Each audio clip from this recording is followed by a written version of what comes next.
Sindir seseorang, Rizky Bilar gendong Lesti Kejora, anak, dan tas sekaligus. Aktor Rizky Bilar gendong Lesti Kejora, anak, dan sejumlah tas. Rizky Bilar melakukan tindakan tersebut setelah sebelumnya dituding netizen membiarkan Lesti Kejora gendong tas berat. Seolah menyindir netizen, kini Rizky Bilar menggendong Lesti Kejora, anak, dan sejumlah tas. Foto Rizky Bilar yang gendong Lesti Kejora dan anaknya dibagikan di akun Instagramnya pada Rabu, tanggal 21 Desember tahun 2022.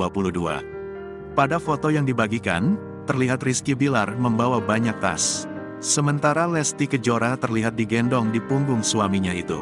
Bukan hanya itu, anak sematawayang mereka juga digendong di bagian sisi tangan kanan Rizky Bilar. Dalam captionnya, Rizky Bilar seperti menyindir netizen yang sempat menggunjinginya lantaran membiarkan Lesti Kejora terlatih-tatih membawa beberapa tas saat liburan di sebuah kapal. Kasihan Bilar harus menggendong istrinya yang sedang menggendong tas, BLM lagi harus gendong anaknya, padahal jauh low ke private jet temennya, tulis Rizky Bilar. Aktor Ical Muhammad pun menanggapi foto tersebut merupakan satir dari Rizky Bilar kepada netizen. Satir yang keren, tulis selebriti tersebut di kolom komentar.